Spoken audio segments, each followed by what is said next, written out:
Forget Messi, forget Ronaldo. The true go to football might just be a man named Kenny Dalglish, and it's time the world knew why. Kenny Dalglish's journey began in the East End of Glasgow, where he was born into an engineer's family on March 4, 1951. He grew up in Milton, a neighbourhood in the north of the city, and then moved to a high-rise near the Rangers Stadium in Ibrox when he was 14. Rangers was the team he supported as a kid, and he had no clue that one day in future he would have to play against it. As a youngster, Kenny started his schooling at Miltonbank Primary School and initially played as a goalkeeper. He later attended Possil Senior Secondary School, where his talent in football really began to shine. Kenny was a standout in school football competitions, played for the Glasgow Schoolboys team, and even helped them win the Scottish Cup.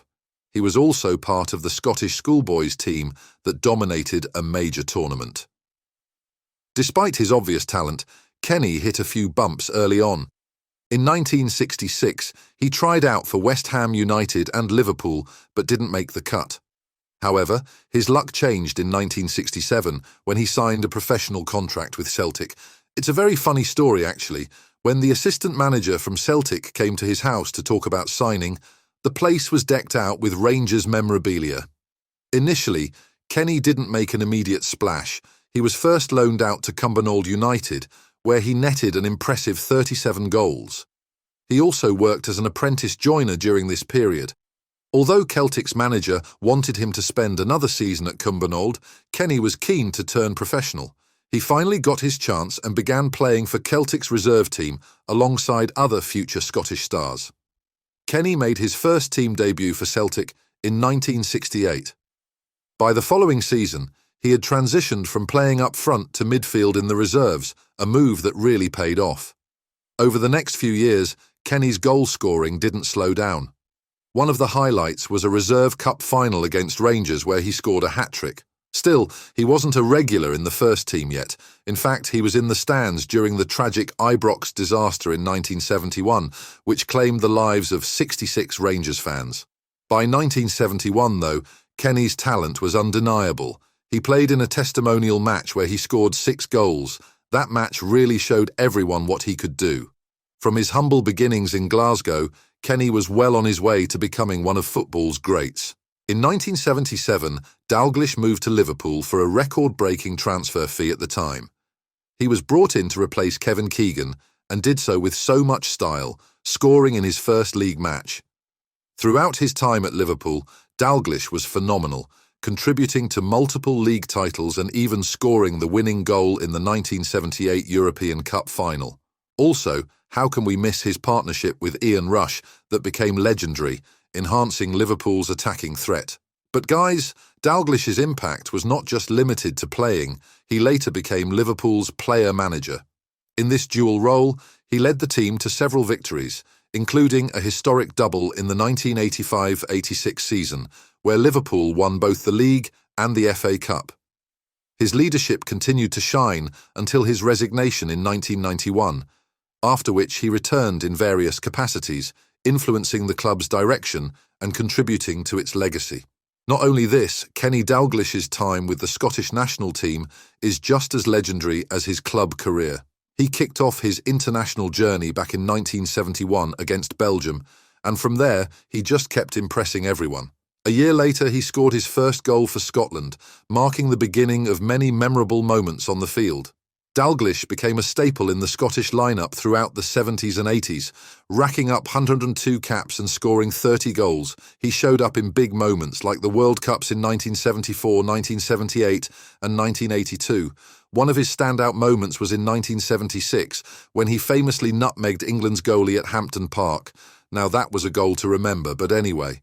Kenny's consistent performance made him a national icon, admired for his skill and dedication. He played his last match for Scotland in 1986, wrapping up a stellar international career that left a lasting impact on Scottish football fans.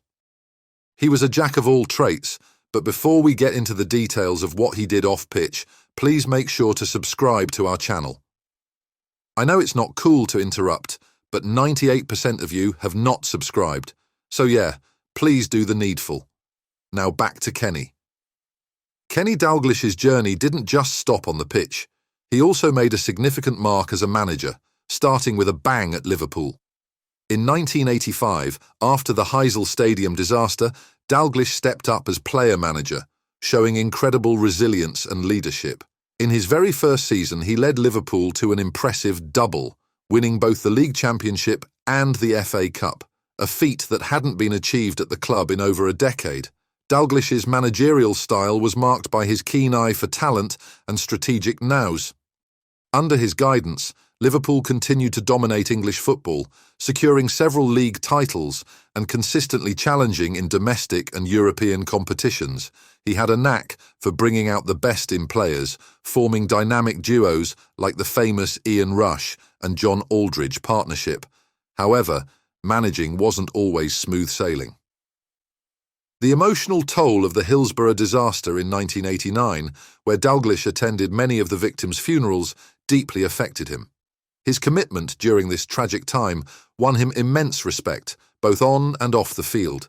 Yet by 1991, the strain led him to resign from Liverpool, marking the end of an era. Dalglish returned to management with Blackburn Rovers in 8 months later, turning their fortunes around and leading them to a Premier League win in 1995.